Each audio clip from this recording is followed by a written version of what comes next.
Hello everyone and welcome to episode 3 of Dadcast with the Man Dem. Now this father over here is none other than Jace, father of 2. And this superb father of 2 is Kinny. How's it going? Everything right? Everything's good, man. Everything's good. We're coming up to our half term now, so yeah, it's parent central. It's that time where we have to sacrifice work and our holiday to make sure that we look after our kids, which we should be doing, by the way. We should be doing. So we don't want to neglect our guest for today. He is returning, father of 3 and also grandfather of 1. It is none other than Steve. Hello. Welcome back. Thanks. It's good to be back. Yeah, I've been busy doing decorating. I was say, you all set for Easter? Do you guys do Easter? Yeah, so I got like next Wednesday, so Wednesday to Wednesday. Okay. But yeah, I'm ready. Chocolate egg central. Are you guys ready for the? You know what? We know what cats we're gonna get them, but we ain't got nothing. Like, is that bad? The thing is, I don't really do Easter that big. Mum used to buy us chocolate eggs, and that was it. But then, like with Nicola's family, I was introduced to this world where they do Easter presents. Little presents. Easter presents. Wow. So the girls recently have found a love for Teenage Mutant Ninja Turtles, and so they're getting like the costumes and then like all the ninja tools. I'm not going to call them weapons. Tools. And yeah, it's just like Easter, they're getting these little cool things. Boy, so I'm just man. like, if that's what they want to do, that's fine. It's like that time where some of my friends found out about Kwanzaa and realized you get a present every day for 7 days. It's like, wait, what? I'm going to celebrate Kwanzaa now. You mean it's not religious? I'm celebrating Kwanzaa. So yeah, but holidays will be something that we will be talking about. What to do with your kids on holidays, you know? So that will be something that we definitely will be talking about in the future. So Jace, what's the topic today then? Okay, so the topic is something that arguably people discuss whether or not my mum done a good job dealing with behaviour. So we're just kind of looking into how people deal with it differently and the difference of how we were, how our behaviour was managed, and then how we manage our children's behaviour and things like that. And there's that big eternal question that we'll come up with a bit later on, but. It's a funny one. I mean, because obviously in terms with behavior brings discipline as well. So we're going to kind of flip it on its head at the same time and talk about how we discipline our children and how different it is, especially within different cultures. But let's just talk about behavior. I mean, we all have kids, similar ages, different ages as well. We all have friends who have kids at different ages. I mean, we've all gone through the terrible twos. Okay. So Steve, how have you dealt with that, terrible twos? Oh, give him a smack. It's definitely a generation thing in terms of how you discipline your child, and sort of it's based on what they are like as well. So if they've got like a favourite toy or whatever, it's like, I guess, in our way, and then either it stops it dead or they almost get worse because they know they're gonna lose that. Well, what kind of tantrums or things did your children do at that age, that terrible twos, that between 2 and 3 age? Oh, my son was generally all right. We thought, maybe he's like Jesus. He was like Jesus. He was so calm, and he just sort of carried on with everything, whatever.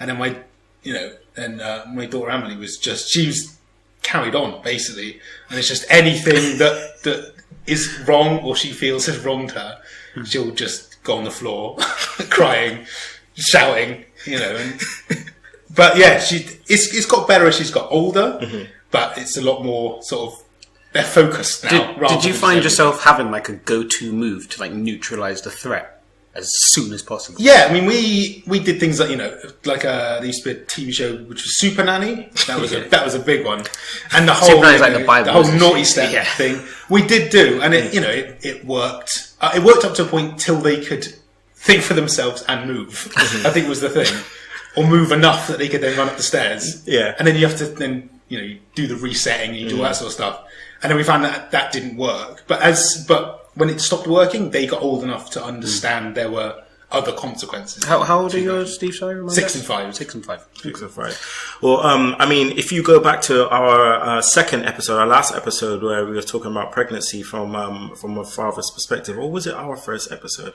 Which one was Felix on? He was on our second episode, yeah. And Felix brought the timer out, and he used the timer as a form of the timeout and stuff if the children are misbehaving.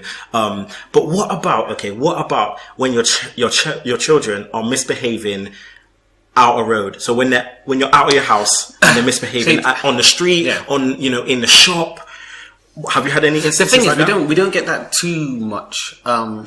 I mean, I don't get it too much because I tend to not take them out in public because there's risk assessments to be done, and I think sometimes the risk factor is a bit too high for me to risk my pride. And the thing that sometimes happens is me and Jess are quite similar in the ways of like neither of us like shopping, for example. So when we go to town and you have to buy new clothes and all that stuff, if ever we're all out, it's kind of like we go do our own thing to try and avoid that. But I guess it's kind of mastering like the look, or usually if we're going out, we'll go out to do whatever we plan to do, and then we also plan to do something nice, and it's literally, that's the carrot. It's like, if we get this done, then we can go here. Yeah. It's like, you're misbehaving, so we've got less time to do whatever it is, or you're misbehaving, so if you're misbehaving, why should I take it? Like a line that I use with the girls quite a lot, and it got to a point now where I just say the first bit, they say the second bit, is that what do good girls get? Nice things. What do bad girls get? Nothing. And we've been kind of going with that. So, their behaviour isn't perfect, but it does kind of cue them in sometimes. It's like, if Jess is 7, and it's rare that we use it, but we do still use the naughty step, because it's just like, we need to bring you back to, if you're going to act like a little child, I'm going to have to use that and treat you like a little child. And then it's just reminding her, eventually she comes back in. But yeah, it's been kind of using that carrot, when we're out. Knock on wood, we haven't had any massive meltdowns in public, or I haven't anyway. Nick is out them a lot more than I am, but yeah. I mean, I haven't had any massive meltdowns either. Again, I just do the look. For those who want to see the look, it looks a bit like this. That's your promo face. The thing is, yeah.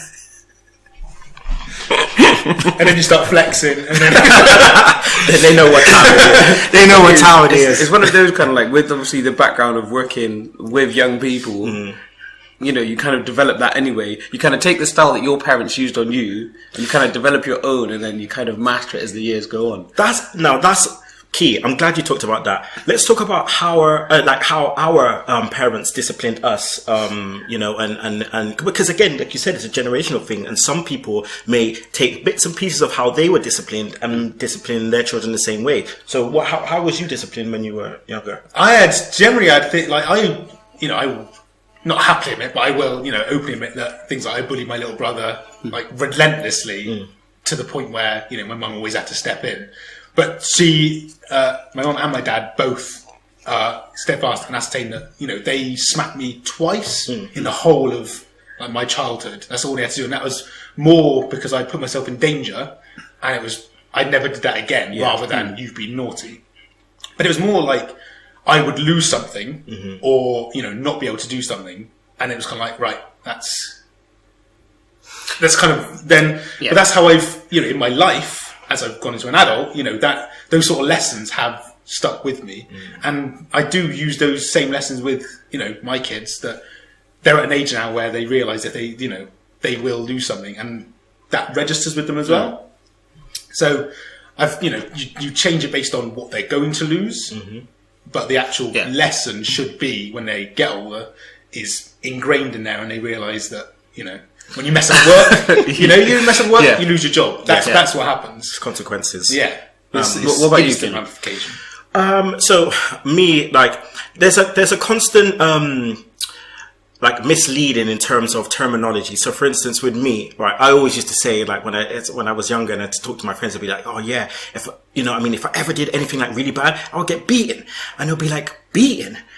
And I'd be like, no, it's not, doesn't sound like that. It's not like, I'm just going to get beaten up, But it's like... Although there are some people in the community that go a bit far with it. But similar to what Steve was saying, it's like, if I was ever in danger, like put myself in danger, or for instance, if I just like ran out into the road, or if I like say if I pushed my brother into the road or something like that, or I mean, I have a notorious story about a time where I got beaten, and I mean, I only got beaten probably about 3 times, and that was it. You know what I mean? I got smarter. Yeah, literally. So I love wrestling. That's my thing. I'm wearing a wrestling tee, and me and my brother, we always been told not to go into my parents' bedroom. Don't go in my parents' bedroom.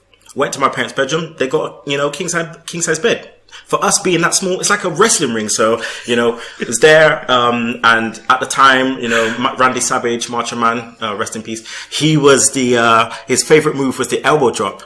So you have to try to find the highest point to do the elbow drop. So I get my brother on the bed. I climb up my parents' wardrobe, jump off the wardrobe, elbow drop, broke the bed. Bro, now we lived in a community which was not exactly rich, so it wasn't like they could just go and replace the bed. So yeah, I kissed the muscle, Macho Man elbow drop, done. That was it.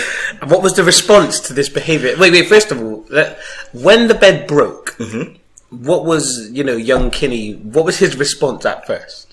So obviously I was too young to know what swearing was, so no swearing words were used, but it just the look, just me and my brother just looked at each other and just like, we're gonna get beaten. Like, you just know, that's what instantly comes in your head, like, you're gonna get beaten. Like, this is a beatable offense. Like, it's, so all I remember is just the words, just the anger.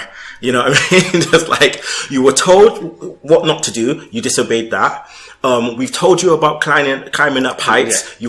You disobeyed that. You hurt your brother. That's another thing. And then you broke something that was not yours, which you were told not to go on, and that's it. Wow. Four reasons. But yeah, that was the end of that. And yeah, I think that was one of the last times I ever got beaten, and I just never ever again. Is that where your fear of heights came from? Maybe,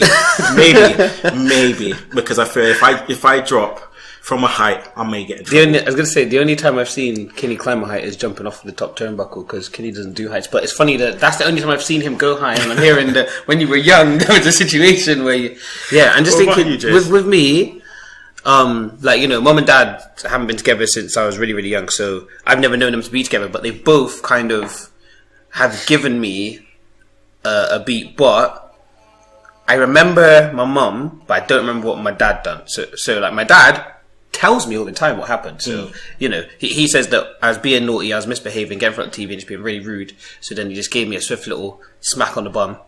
And then I said, haha, do you think that hurts? So then he drew down my pants, put me over his leg, and yeah, he said that's the only time he's ever had to like give me a whooping. I don't remember it. Repressed memories. Flashback. No. So there's that. But like, I remember with mum, I was a bit older, and it's one of those. So you can kind of see what era it was in, because what happened is me and my younger cousin got into a fight, because you fight with your family all the time. We used to go to my nan's every Friday. Me and him got into a fight, and then it got to a point where I'm the older one, so I'm supposed to know better. I'm getting like a proper dressing down. I remember being stood in the living room, and I said to my mum, "You're so rank." That's the key word there, so you know about the age I was. I'm like, "You're so rank." And I thought, okay, I've said it, I need to get out of this door. I've turned, I've gone for the door. As I get to the handle, all I feel is and I just remember just sort of looking at her, and she's like, "Who are you calling rank?" And that's the last time my mum hit me. I mean, my mum doesn't like to do, like, she doesn't take pride in, having hit me or my sister, but I know that my mum gave up on hitting because it didn't work on my sister at all. My sister's just a law unto herself. Yeah. Which anybody knows it well. I mean, that's one thing to be said.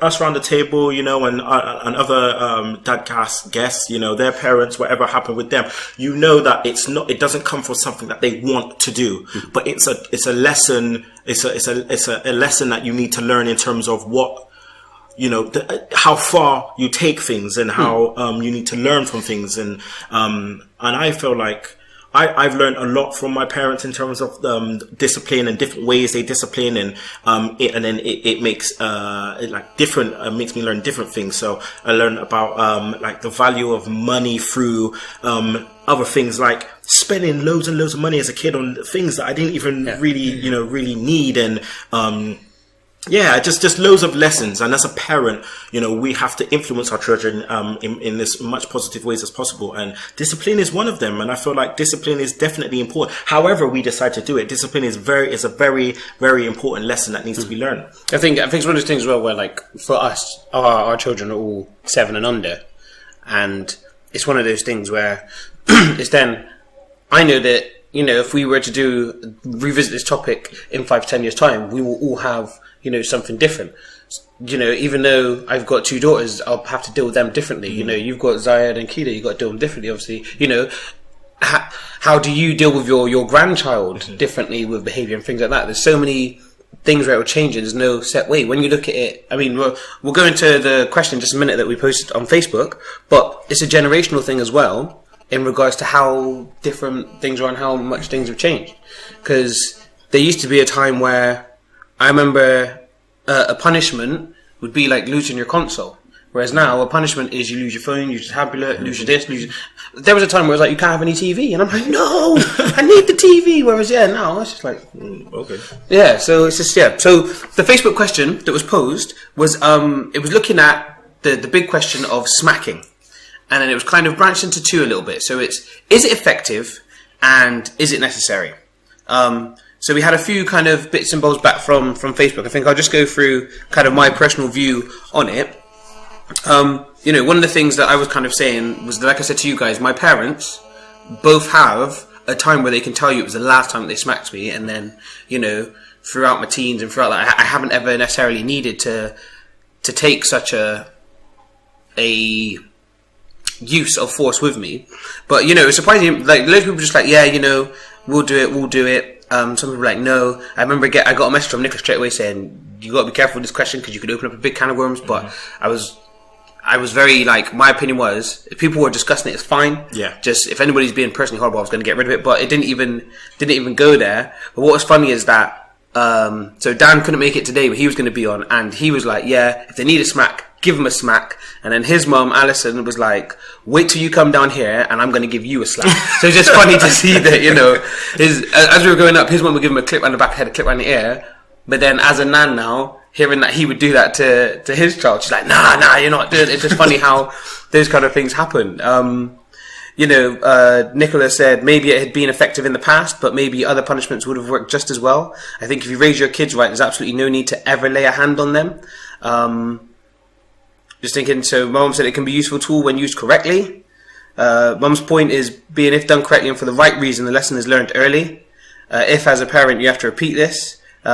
Steve obviously had his opinion on there, he'll share his in a minute, but it's just one of those things where there just needs to be a line, because we would have all seen it or all knew of somebody who, like, the parent didn't give the child a beating, they beat up their child. Yes. There's a fine line. Like, there's a difference in terms of smacking and abuse. Regular abuse for nothing. If you're hitting your child daily, then it's not an effective tool. Andy Beaumont said not necessary and never in anger, but effective. The threat of a smack counting to 5 generally was sufficient or effective. He said nowadays withdrawal of the Wi-Fi privileges would be far more effective. So because Andy's got, his sons are quite a bit older, so it's funny how you kind of get those things kind of going. And then there's like Ben Foster, smack, go get my belt. Hardy put up a meme from Karate Kid, strike first, strike hard, no mercy. So but it's good that we're able to kind of have that conversation, kind of have that laugh, because I think I'm not looking at my girls, I would never want to hit them, but I can't say never, because I couldn't tell you right now what would be necessary, but I just feel like they need to know that it is an option should ever they push it that far. But I think at the same time, as they get older, there's no sense, once your child starts becoming adult themselves, you can't use that as a tool. No. So that's But Steve, so your opinion on, is it effective and is it necessary? I think it's one of those things where it can be effective in forms of, it's an instant, repercussions for whatever the action is. There's obviously always ways of not, other ways of dealing with it Yeah. anyway. But it's, you know, it's that instant, you know, you've done something wrong, there it is. And then they hopefully have learned their lesson from it. I don't think it's necessary. I think as everything is moved on, our understanding of children also moves on. You know, you get all the experts who, you know, go into the sort of psychology of children and that sort of thing. And so then it's based on, you know, is it a case of they're just being naughty? And you know, a lot of time now they find it's not just a case of they're naughty. You know, you've got things like the spectrum for like autism and stuff like that. Yeah. And so, you know, go there. And, you know, OCD, you know, is a, you know, for us, you know, it's a big one. It's got to be, things have got to be tidy, or they've got to be in a certain way. So it's like, why is it not tidy? And actually for them, for a kid, it's like, my toy's on the floor. I don't care.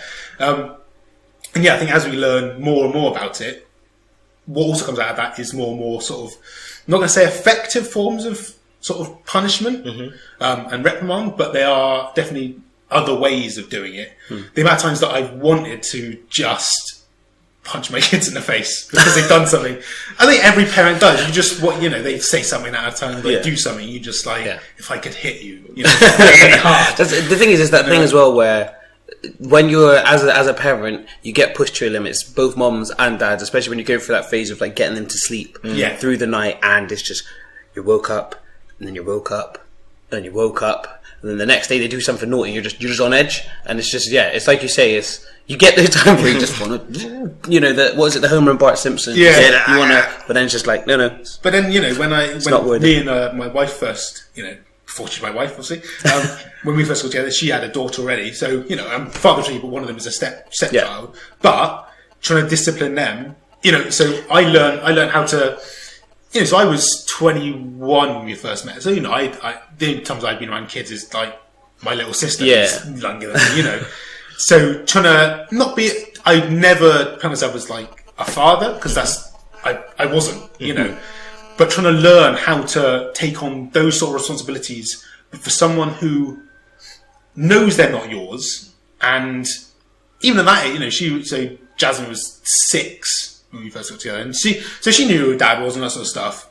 But trying to, you know, when she stepped out of line or whatever, I kind of, where your sort of, your boundary is as a step parent is kind of like, you don't know how far you can push it. And so it got to the point where I had to go, it was, you know, it's the classic, you know, wait till your dad gets home. It was, wait till your mum gets home and I tell her what's happened. It's not, oh, you wait till see what she's going to do. I'm going to tell her. You know, it's kind of like, you know, and at school it's like, oh, look at you telling. You know, you feel that, but trying to hit, you know, getting ready, you know, looking at hitting a kid, I know how bad I would feel. I know how bad I feel when I discipline them.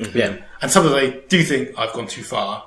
And I, you know, I'm not ashamed, you know, I go and apologise. I go, you know, I know I took it too far. But if I hit them, that would be just... Yeah, I mean, I'm glad you talked about, you know, the whole thing of being a role as a stepfather, because again, that just brings in another thing to address and talk about, you know. So I'm glad that you mentioned that. I know there's many other, you know, fathers out there who may be in that situation where you're a stepdad to 1, 2, 3 kids, and you know, that might come up. So how would you deal with that? You know, we'll be very keen to know how you would deal with that in that situation. Can you do me a favour? So that when I do the overlay, can you pose that as a question so that it can come up? What is the question you're asking for? So the question is, so it's twofold. So one question is, if you're a stepfather, how do you deal with discipline? You know, how do you deal with discipline? And also, for the general public out there, the other fathers, what are your tactics in terms of discipline? What kind of things do you do to discipline your children? Question should be there. So you can tell Kinny's not editing just by how long those questions were. So I put the ums in as well. So Kinny, so what's your view on smacking? My view on smacking is I wouldn't rule it out. It wouldn't be my first move. It would be a last resort. I mean, even now when I discipline my children, I feel bad, you know. And after I discipline them, I say to them, "Look, Daddy I don't like doing this. It's not that I want to do this. I don't like doing it. You know what I mean? And me and Mummy, you know, we want to do something else. We don't want to discipline you, but you need to learn that, you know, when you misbehave, it's not acceptable. It's not acceptable. But yeah, it will be a very, very last resort. Like, I don't know how you guys feel, but what I do enjoy is seeing how just effective my voice is at the moment. Yeah. It's, the day that goes out the window, I don't really know I'm going to do it. It's just, Nicola, they're not listening. I think for me, what I'm trying to, is just get that look. Get that look down to a T. I mean, at the moment it's working, but as they get older, you might have to, do different things. There may be, you may take it to a point where you might just drag them up. You know what I mean? Yeah. You might just come here. I think because with like the naughty step and the resetting of the naughty step once they've left it, there have been times where like Jess is like proper wriggling and we're over the stairs and I'm trying to move her and put her on the stair and I kind of sometimes go, was I a bit too rough, or it's really hard as well because I'm trying to use a tool so that we're not doing other things, but then in getting Jess to the naughty step, because there's been times where like she's like walking along the hallway and then she just goes dead weight. And I'm like, okay, I'm now dragging a child across the floor. I need to stop. And it's that thing as well, like I think it's called transactional analysis, where you've got adult, parent, child, and you kind of find that two adults are able to have a conversation, and a parent can lead a conversation with a child. But like, if you're both in that child mode where you're both just being really angry at each other, which admittedly I do sometimes get stuck in. Me too. And it's just trying to, when it gets to that point, if I'm doing child, I drag her until we get there. But then sometimes I have to be a parent, like, okay, that's fine. I will stop. And the naughty step cannot start until you're up and on the naughty step. It's just kind of like, looking at those things and realizing those as well. It's just, there's no simple answer. But I mean, if you guys have any stories or any comments or, answer the question, do you smack, do you not smack, is completely non-judgmental because there isn't a right or wrong answer to it. So I just think it'd be good to kind of have those comments down below. I used to be the calm parent. When, I think kids also learn how far they can push the boundaries as they get older. They do it every day. But the boundaries change as they get older because they can do more things. Those boundaries change. They can start crossing the road. And as long as you're being careful with them and stuff, they might be on their scooter or whatever, but they can cross the road slowly, but with you. When a little, it's kind of like you hold my hand. There is and they try and run across the road, and it's like you're going to get in trouble for trying to run across the road. And but I found that as they push the threshold of my patience as far as it will go now, I find myself less and less calm, and I've generally got I'd say to them, take a deep breath, count to 10, and we'll try again. And sometimes I've got to say that to myself internally.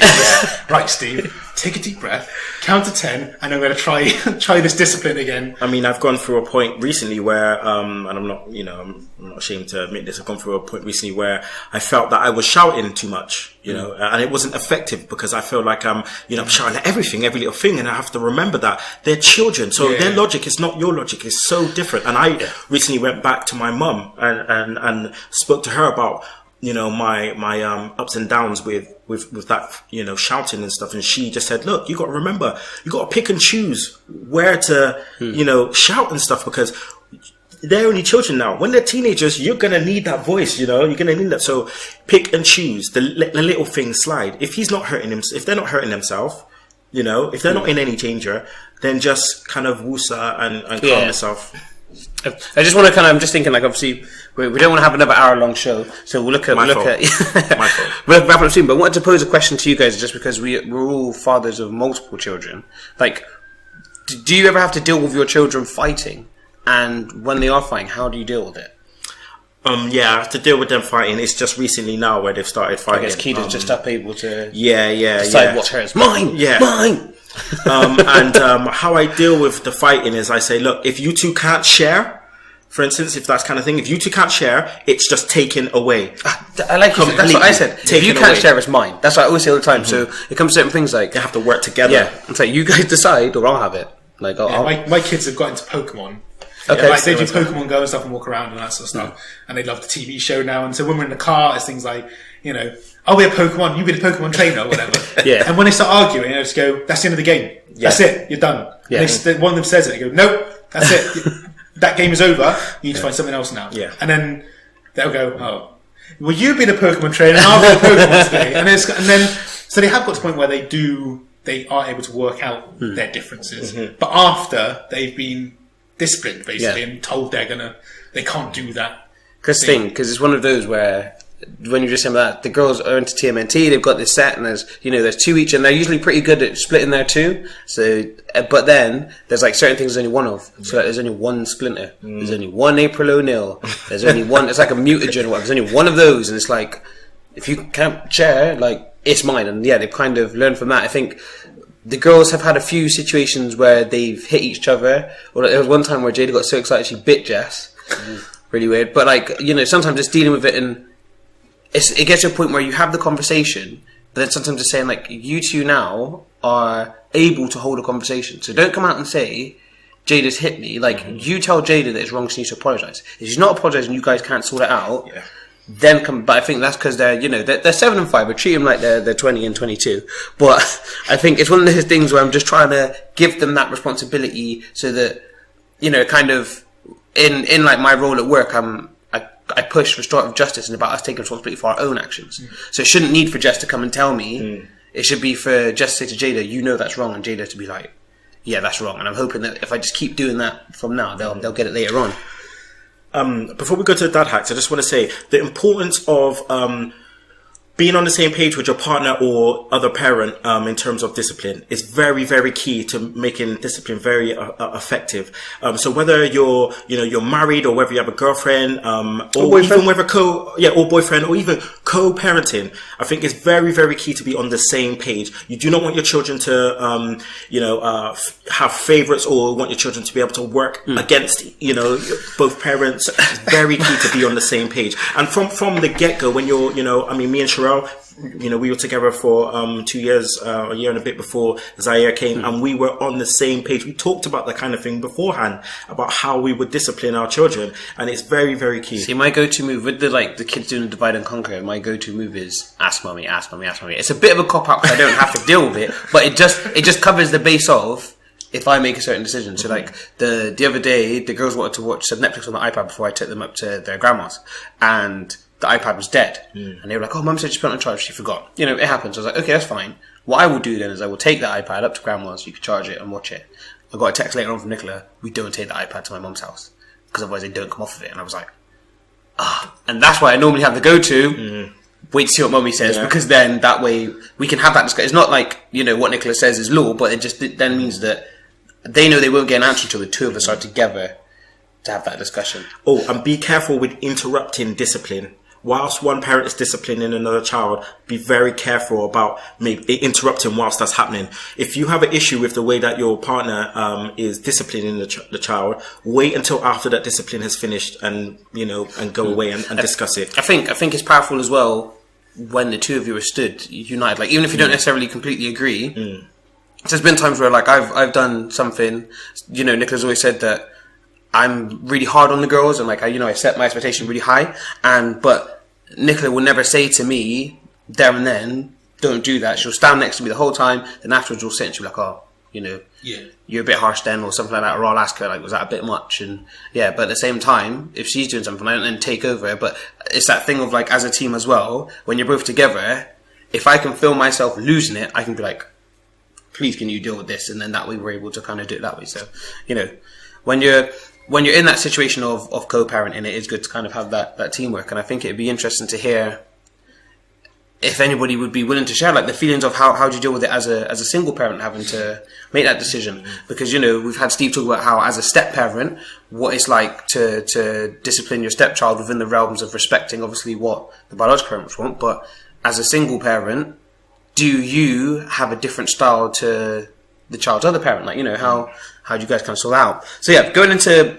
dad hacks, I was like thinking about loads of things, and I keep trying to come up with funny ones, but one thing that actually worked quite well for us, and it was around things like Christmas time and coming up with like reward charts and stuff. Out of all of it, the thing that was really, really good is that if you find your child is constantly doing something, you keep having to have the conversation about don't do that, don't do that, don't do that, sitting down and writing up a list of rules.